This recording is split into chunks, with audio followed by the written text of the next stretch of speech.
The call came at 3:47 in the afternoon, and it was not to ask how she was doing. "The Hendersons are coming for dinner tomorrow," Conrad said. His voice had that particular flatness it got when he was already annoyed before the conversation started. "You need to be home by morning to get things sorted. Can you manage that?" Anwen was lying in a hospital bed at the Civic. A stranger had called the ambulance when she collapsed in the cereal aisle at Farm Boy on Bank Street. Conrad hadn't answered his phone until the third attempt, and even then, he'd stayed at his meeting for another hour before coming by. He'd stood at the foot of her bed for 11 minutes, she'd counted. Then said he had someone waiting and needed to get back. She hadn't spoken to him since. "I'm still here," she said. "I know. I'm asking if you can leave by morning." She looked at the IV line taped to the inside of her elbow. She looked at the monitor blinking steadily in the corner. Outside the window, the sky over Ottawa had that particular November color. Not quite gray, not quite white, the kind that settles in just before the first real snow and stays for months. "I understand," she said. And in that quiet moment, in those two ordinary words, something inside Anwen Hartley stopped bending. She had been married to Conrad Hartley for 9 years. In that time, she had learned the particular geography of his moods, the way you learn the layout of a house you've lived in too long. Which floorboards creaked, which corners were darker than they should be, which rooms to avoid after a certain hour. She had learned to read the set of his jaw across a dinner table, the specific pause before he said something that would stay with her for days, the way his voice went quiet when he wanted her to understand she had done something wrong, without him having to say what it was. She had also, somewhere in those 9 years, stopped being able to remember clearly who she'd been before she learned all of this. Her name before Conrad was Anwen Reeve. She'd grown up in North Vancouver, rainy and green, the mountains always visible when the clouds parted. She'd studied graphic design at Emily Carr and graduated with a portfolio she'd been proud of, the kind of proud that felt earned rather than performed. She'd had a job she liked, a small apartment she'd decorated with plants and secondhand furniture, a circle of friends she met for dim sum on Sunday mornings. She'd had a life that fit her, the way certain clothes do, nothing flashy, just right. She met Conrad at a work conference in Toronto. He was 32, already running his own logistics company, the kind of man who walked into a room, and people seemed to readjust toward him slightly, the way iron filings tilt toward a magnet. He was handsome and certain, and he listened to her in a way that felt like he was actually seeing her, not just waiting for his turn to speak. They dated long distance for 8 months, and then he asked her to move to Ottawa. "I can't ask you to give up your career," he said. But the way he said it made it clear that a willingness to give it up was what love was supposed to look like. She went. She told herself it would be temporary, a year at most, until she found clients in Ottawa. She found some. Then Blythe was born, and the freelance work became harder to maintain. And Conrad said it didn't make financial sense to pay for daycare when she was only going to earn a little, and she'd agreed without quite meaning to agree, and then it was just how things were. Blythe was 6 now. She had Anwen's dark hair and Conrad's confident posture, and she still liked to sleep with a stuffed rabbit named Carrot that Anwen had bought at a craft fair 3 years ago from a woman who made them by hand. Whatever else had gone wrong in this marriage, Blythe was real and whole and good, and Anwen held on to that. She lay in the hospital bed and thought about all of this in the slow sideways way you think, when you've been still for too long. Down the hall, visible through the door she'd left slightly open because the room felt too closed. A man sat in a plastic chair outside another patient's room. He'd been there since Anwen arrived. A nurse had mentioned in passing that his wife was in surgery.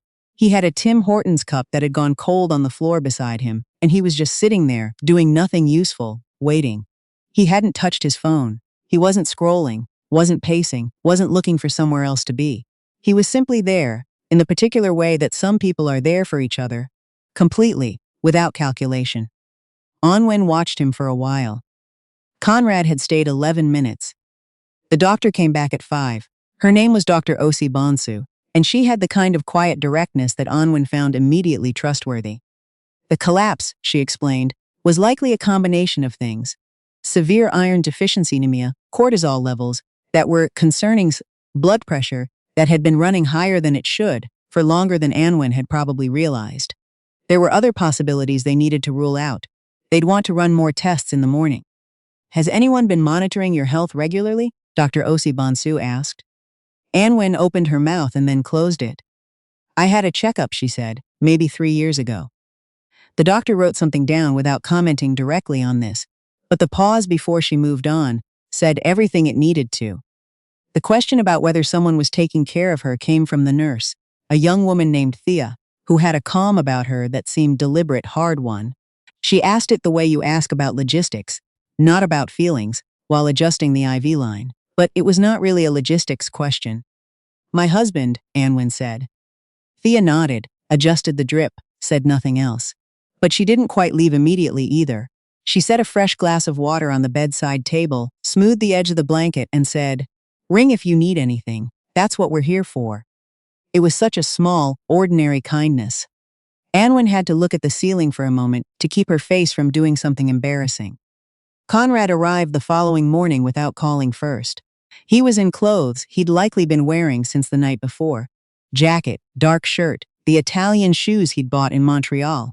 And his eyes had that particular brightness Anwen had learned to recognize from other late nights that had never quite been explained. He set a travel mug on the tray table and sat down. "How are you feeling?" "Better," she said. "Good." He picked up his phone, scrolled something, set it face down. "When are they saying you can leave?" "They want to run a few more tests this morning." "Tests?" He repeated the word with a faint, controlled impatience, not rude enough to object to, just shaped to make her feel she was making a larger problem of things than they warranted. It was low iron, wasn't it? "They want to check some other things." "Anwen." He used her name the way he used it when he was trying to sound reasonable. "I don't want to pressure you, but the Hendersons aren't just clients. This dinner matters." She thought about the man in the plastic chair, sitting with his cold coffee, going nowhere. "I'll be there," she said. He seemed satisfied with that and left. She found it 2 hours after he'd gone by accident. She was going through her coat pocket looking for her phone charger. Conrad had stopped by the house the night before and brought her bag, but it had been packed carelessly. Her hand closed around something small and rectangular, plastic, a hotel keycard from a property on Slater Street. Not her hotel, not her keycard. She turned it over for a long time. She thought about the late evenings this past autumn, the client dinners, the team event, the way he'd begun holding his phone screen down on every surface in the house. The woman at the company launch in September. Dark blazer, hair cut short, the easy way she'd laughed at something Conrad said, her hand on his arm for just a beat too long. Conrad had mentioned her name in passing, Imelda. He'd said she was helping secure a new contract in Calgary. Anwen had noticed. She had also, in the way she'd been noticing things for years, chosen not to say anything. Not because she didn't care, because she had learned that saying something cost her more than it cost him. She sat with the keycard and what it meant, and she thought about Blythe at school right now, probably in the middle of reading time, probably with Carrot tucked into her backpack zipper. She thought about her sister Kate, back in Vancouver, who called every Sunday and always said the same thing. "I feel like you're disappearing, Anwen. I feel like I can't quite see you anymore." She thought about Dr. Osi Bonsu, saying cortisol levels that are concerning, and has anyone been monitoring your health? And she thought about what it meant that a stranger in a hospital had asked that question and she hadn't been able to answer it properly. She pressed the call button. When Thea came, Anwen asked for a pen and some paper. She had things she wanted to write down clearly while her head was still clear. She was home by noon. Conrad wasn't there. She cleaned the house and prepared for the dinner anyway. It was muscle memory at this point, her hands knowing exactly what to do while her mind was somewhere else entirely. She set the table, sliced bread, put wine in the fridge, started the lamb her husband liked. She also, while doing these things, quietly opened the hall closet and checked the shelf where Conrad kept documents he liked to know were organized. Behind a folder she found a business card.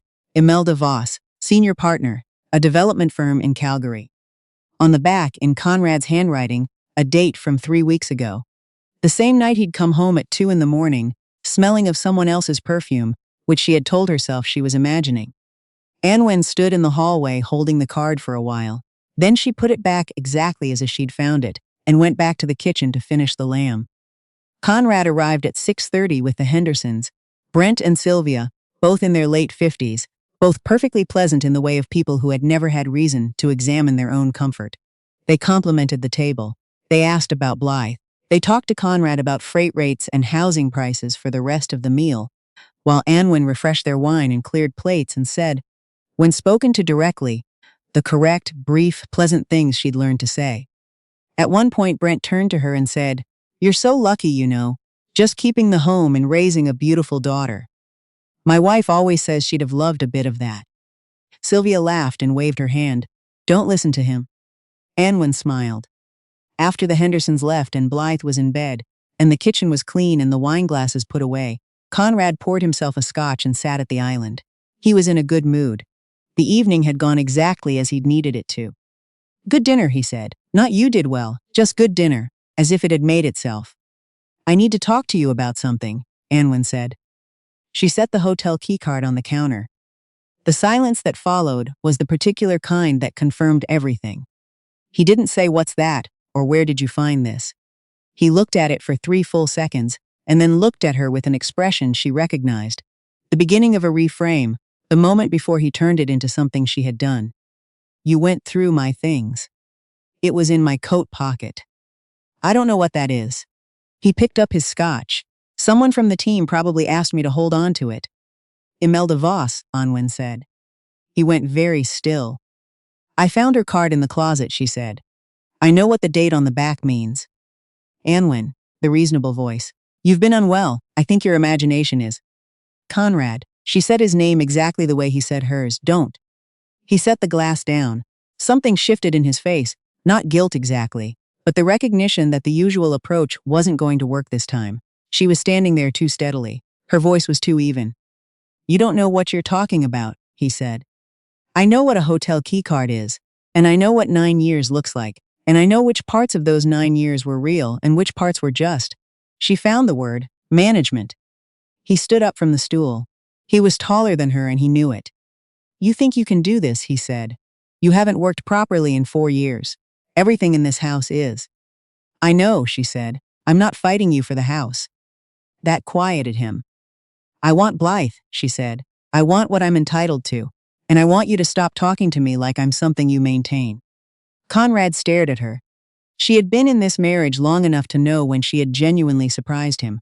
He had built a careful picture of who she was. Soft, accommodating, unlikely to push past a certain point. And she was standing entirely outside that picture now, and he didn't quite know what to do with it. He picked up his phone. "I'm not doing this tonight." "Okay," she said, "but we are going to do it." Kate arrived 3 days later. She hadn't been asked. She'd simply booked a flight from Vancouver. The morning after Anwen finally called her and told her everything, in plain words, the way she hadn't been able to speak plainly in a very long time. The hospital. The key card. The 9 years of quietly managing herself down into something small enough to fit inside Conrad's life. There was a long silence on the line, and then Kate said, "I'm coming Thursday." She slept in the sewing room on the fold-out. She played with Blythe and made French toast, and didn't immediately offer opinions. She waited. On the second evening, while Blythe was asleep, and Conrad was at yet another dinner, the two sisters sat at the kitchen table with tea, and Kate said, "What do you need?" "Not what should you do, not I told you so, just, what do you need?" "I need to stop feeling like a visitor in my own life," Anwen said. Kate nodded. "I used to make things," Anwen said. "My design work, but also other things. I made curtains for my first apartment. I designed birthday cards for people just because I wanted to. I had a blog where I posted illustrations, nothing serious, just things I noticed.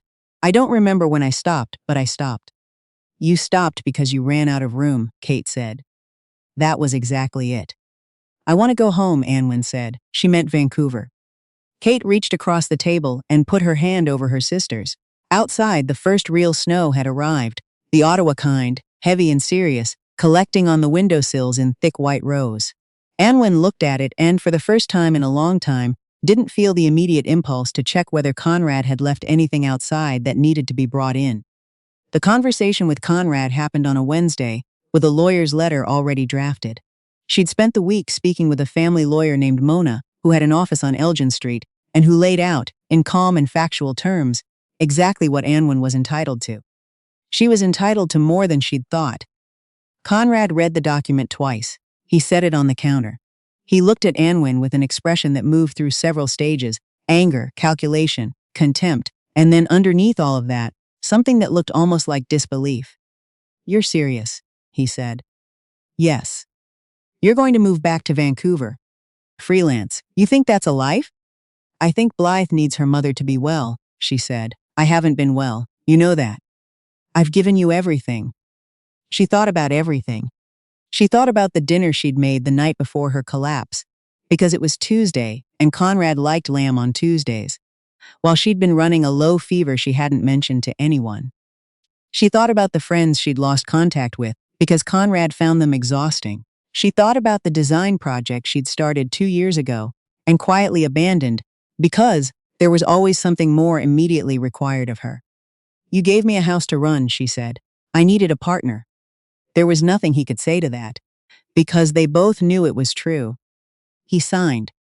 She could see it cost him. Not because he was heartbroken. She had accepted by now that whatever he felt for her had long since curdled into mostly habit and convenience, but because he had been certain she would come around. He had been certain the reasonable choice would eventually reassert itself. He handed the papers back, without looking at her. She folded them and put them in her bag. She was back in North Vancouver by February. She rented a small house in Lynn Valley with 2 bedrooms and a back garden gone to seed that she immediately began planning how to fix, and a window over the kitchen sink that looked toward the mountains.